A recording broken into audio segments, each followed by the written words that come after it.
Hello friends, welcome back. तो ये हमारी फंडामेंटल राइट्स सीरीज़ का पार्ट 4 है। इससे पहले हम पार्ट 3 तक आर्टिकल 22 तक हम डिस्कस कर चुके हैं। आज जो हम डिस्कस करने जा रहे हैं वो है राइट अगेंस्ट एक्सप्लॉयटेशन। इसका क्या मतलब होता है? शोषण के विरुद्ध अधिकार क्या है आपका। तो फ्रेंड, अब शोषण का क्या मतलब होता है, किस तरीके से शोषण होता है, वो हम आगे डिस्कस करने चलेंगे इसमें। चलिए, तो सबसे पहला आपका क्या है? Prohibition of traffic in human beings and force labour. इसका क्या मतलब होता है फ्रेंड्स? ह्यूमन बींग्स का ये जो व्यापार चलता है, ट्रैफिकिंग चलती है, उसके अगेंस्ट, और जो बालात श्रम जिसे हम बोलते हैं, जिसे आप मतलब बंधुआ मजदूरी भी बोल सकते हैं, उसके अगेंस्ट ये मतलब आपका अधिकार है कि ये भी कोई नहीं कर सकता। जैसे आपसे कोई बिना पेमेंट के काम करवाना या आपकी बिना इच्छा के काम करवाना, तो ये सब प्रोहिबिशन में आता है। ये अब कोई नहीं करवा सकता। अगर ये कहीं हो रही है ये चीज़ें, तो इसको हम इलीगल मानी जाएगी। ठीक है, चलिए। तो इसमें सिर्फ फ्रेंड्स यही लिखा हुआ है कि जैसे even a labourer with payment against your desire, आप उसके अगेंस्ट कंप्लेन कर सकते हैं, क्योंकि ये आपके वायलेशन कर रहा है फंडामेंटल राइट का। ठीक है, चलिए। फिर दूसरा आता है इसी में ही आपका prohibition of employment of children, जिसे हम क्या कहते हैं? Child labour. आपने मैं अगर शायद पार्ट 3 अगर आपने देखा होगा, तो उसमें हमने 21A में एजुकेशनल जो है, बेसिक एजुकेशनल राइट है, जिसमें हम 6 to 14 ईयर्स के चाइल्ड को एजुकेशन प्रोवाइड करते हैं। तो ये उसी से रिलेटेड है कि इन्होंने प्रोहिबिट किया है किसको? चिल्ड्रन जो कि below the age of 14 years है, उसको काम करने के लिए मना किया हुआ है। क्योंकि आपने देखा होगा क्रैकर्स की फैक्ट्रीज़ में, ये एक एरिया है आगरा के पास, फिरोज़ाबाद, जहाँ पर चूड़ियों की मार्केट होती है, वहाँ पर, ठीक है ना, सीमेंट फैक्ट्री में, और भी मतलब जो भी माइंस वगैरह में हो गया, जो भी dangerous activities hazards in nature होती है, उसमें चिल्ड्रन का काम करना उसमें हमने अलाउड नहीं कर रखा है उसका। ठीक है ना, और 14 साल से कम की उम्र के बच्चे तो काम कर ही नहीं सकते। चलिए फ्रेंड्स, नेक्स्ट चलते हैं। Article 25 which deals with right to freedom of religion. मतलब ये आपका अधिकार है, आप कोई भी रिलीजन, धर्म, उसको आप अपना सकते हैं।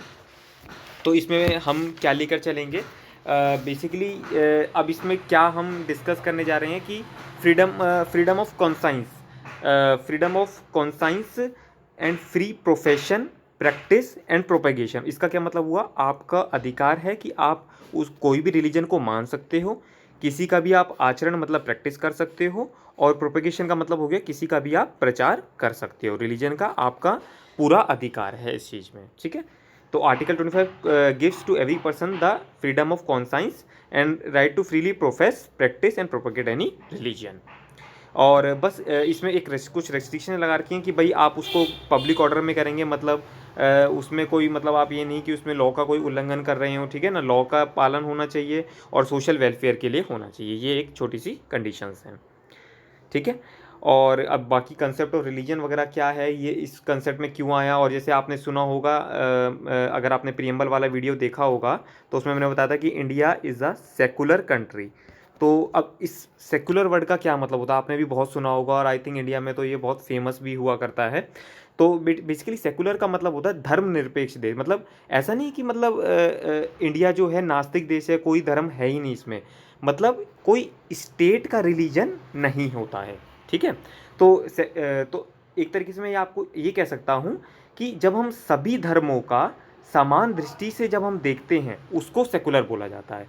मतलब जैसे कि सभी धर्मों का धर्म सम्मान करना, इसे हम सेकुलर बोलते हैं। ठीक है, तो आप उसका प्रचार कर सकते हो, आप उसको प्रोफेस कर सकते हो, तो ये हम उसमें अपने रिलीजन के अधिकार में हम इस चीज़ को कर सकते हैं। जैसे इसमें भी एक one of the important example इसमें भी मेंशन कर रखा है। जैसे आपने देखा होगा फ्रेंड्स, जो सिख लोग होते हैं वो अपने पास कृपान रखते हैं। ठीक है ना, तो वो ये इसको कैरी कर सकते हैं। क्यों? क्योंकि ये इनके रिलीजन के अधिकार में आता है। आप जैसे इसको पढ़ सकते हैं, according to the Sikhs wear kirpan part of the professing their religion. ठीक है, चलिए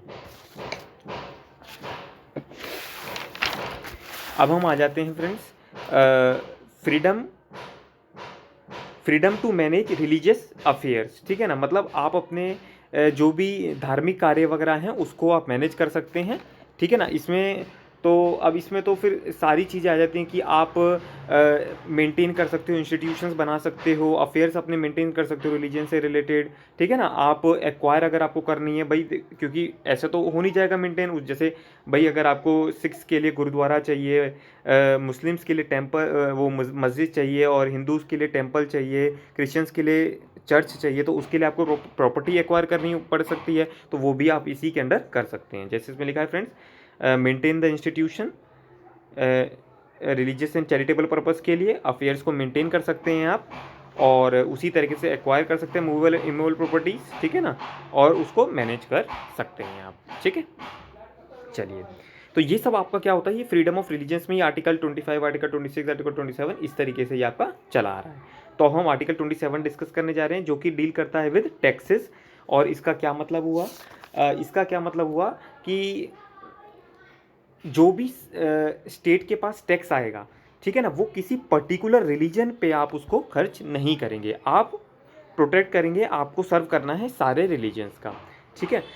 जैसे अब थोड़ा सा अगर आपको हिस्ट्री का पता होगा तो एक जाजिया कर करके होता था, जाजिया कर, जो कि मतलब जब मुग़लों ने और मतलब इस्लामिक शासन हमारे ऊपर चल रहा था, तो वो एक तरीके से गैर मुसलमानों से वो लिया जाता था, और उसमें दो दो गैर मुसलमान में शामिल थे। उसमें एक आपका होता था मूर्ति पूजक जो होते थे, और दूसरा आपका होता था जिम्मी, अगर आपने सुना हो तो ये वर्ड जिम्मी। जिम्मी का मतलब क्या होता है, जो किसी अपने पवित्र ग्रंथ को धार्मिक आधार या विश्वास जिसमें मानते हैं उनको बोलते हैं, तो उनसे ये सब चीज़ें जाजिया कर रिकवर किया जाता था, ठीक है। चलिए, तो ये मैंने आपको बता दिया कि भाई जो भी टैक्स होगा आप मतलब कंपेल नहीं कर सकते, no person can be compelled to pay any taxes proceed which are specially for particular religion, ठीक है ना। तो कि भाई सिर्फ किसी पर्टिकुलर रिलीजन के प्रमोशन करने के लिए, मेंटेनेंस करने के लिए अगर आपसे कोई टैक्स मांगा जाए तो आपको ज़बरदस्ती नहीं है, अगर आपकी स्वेच्छा है तो आप उसे दे सकते हैं, नहीं तो कोई इशू नहीं है। चलिए फ्रेंड, नेक्स्ट पे आ जाते हैं, वो भी freedom as to attendance at religious instruction, religious worship in the education institution. अब धार्मिक शिक्षा की बात चल रही है कि भाई धार्मिक संस्था में धार्मिक शिक्षा दी जाएगी नहीं दी जाएगी, तो इसका क्या मतलब होता है, इसमें ये कहना चाह रहे हैं कि कोई भी अगर स्टेट का इंस्टीट्यूशन है जिसको किसी स्टेट की फंडिंग मिल रही है, तो वो कोई पर्टिकुलर रिलीजन को प्रमोट नहीं कर सकता है। और हाँ, अगर कोई प्राइवेट इंस्टीट्यूशन है तो वो प्रमोट कर सकता है, उससे फिर कोई इशू नहीं आएगा, ठीक है। मतलब फंडिंग वगैरह की बात होती है, अनुदान वगैरह अगर सरकार से मिलता है तो वो बात इसमें हम कवर कर लेते हैं। तो चलिए, अब आ जाते हैं हम अपने नेक्स्ट आर्टिकल पे, जो कि है हमारा डील करता है cultural and educational rights, right of minority, ठीक है। तो अब फ्रेंड्स, माइनॉरिटी का क्या मतलब होता है, द वर्ड माइनॉरिटी का मतलब होता है अगर मैं आपसे सिंपल भाषा में बात करूं तो भाई जो लोग कम हैं, मतलब अभी न्यूमेरिकली भी अगर हम बात करेंगे, इन्होंने न्यूमेरिकल डिस्कस किया है जिसकी पॉपुलेशन लेस देन 50% है। अब उसमें भी बात करते हैं कि माइनॉरिटी किस बेसिस पर, लैंग्वेज के बेसिस पर या रिलीजन के बेसिस पर, तो वो भी डिफरेंट तरीके से इसको हम देखा जाता है, ठीक है। तो एक बार हम इसको देख लेते हैं, बुक से भी रीड कर लेते हैं, ठीक है। तो इसमें बोला हुआ है कि अगर जैसे इफ़ अ स्टेट लॉ है, the population of the state should be kept in mind, और अगर हम कोई सेंट्रल लॉ बनाना जा रहे हैं तो उसमें पूरी इंडिया की पॉपुलेशन को हम कंसीडर करके चलेंगे, ठीक है। और फिर बोलता है आर्टिकल 29 गारंटीज करता है आपके दो अधिकार को, क्या चीज़, कि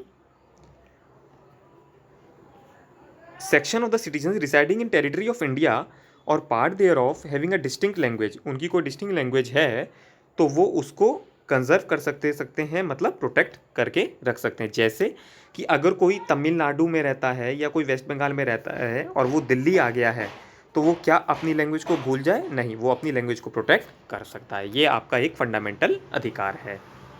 उसी तरीके से सेकंड पॉइंट आ जाता है फ्रेंड्स। सेकंड पॉइंट क्या कह रहा है कि आप किसी भी सिटीज़न को मना नहीं कर सकते एजुकेशन इंस्टीट्यूशन में एंटर करने के लिए on the grounds of any religion, race, caste, ठीक है। इस बेसिस पर आप किसी को भी मना नहीं कर सकते हैं। अब बात करते हैं कि right of minorities establish and manage करने में एजुकेशन इंस्टीट्यूशन में, तो वो क्या बात आएगा, बेसिकली क्या होता है कि अगर आपको जैसे कहता है कि ये जो राइट है ये सिर्फ लिमिटेड नहीं है टू सिर्फ लिंग्विस्टिक का मतलब होता है लैंग्वेज के बेसिस पर, और रिलीजियस माइनॉरिटीज़ मतलब दोनों माइनॉरिटीज़ को भी ये एक्सटेंड होगा कि सिर्फ लैंग्वेज के बेसिस पर अगर आप कहोगे कि आप ये कर सकते हो, नहीं, इसमें आप रिलीजियस बेसिस पर भी आपको अधिकार मिलता है। ठीक है, चलिए, तो इसमें हमने ये चीज़ें कवर कर ली है अधिकार के। सेकंड पॉइंट है इसमें friends, the state can not grant aid to education institution to discriminate against the education institution on ground that it management of a minority. मतलब क्या कहने का है इसका कि आप जो स्टेट है वो किसी भी एजुकेशन इंस्टीट्यूशन को ग्रांट नहीं करेगी to promote the particular religion. ठीक है, यह सिर्फ पर्टिकुलर माइनॉरिटी को सपोर्ट करने के लिए। तो इसी के साथ फ्रेंड्स हमारा ये कवर हो जाता है। अब उसके बाद हम आगे का जो हमारा है वो डिस्कस करेंगे, राइट्स। ठीक है, चलिए, थैंक यू।